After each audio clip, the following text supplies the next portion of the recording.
So today I'm about to show you how to use NotebookLM without saving personal history.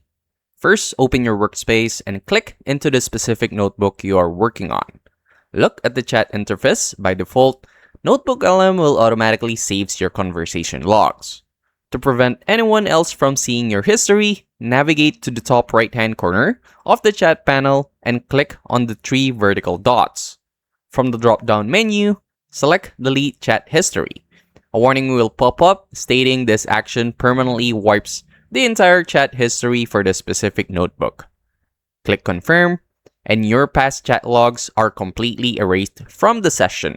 Pro tip: if you're using a standard free account, your chat logs automatically disappear as soon as you close or refresh the browser window.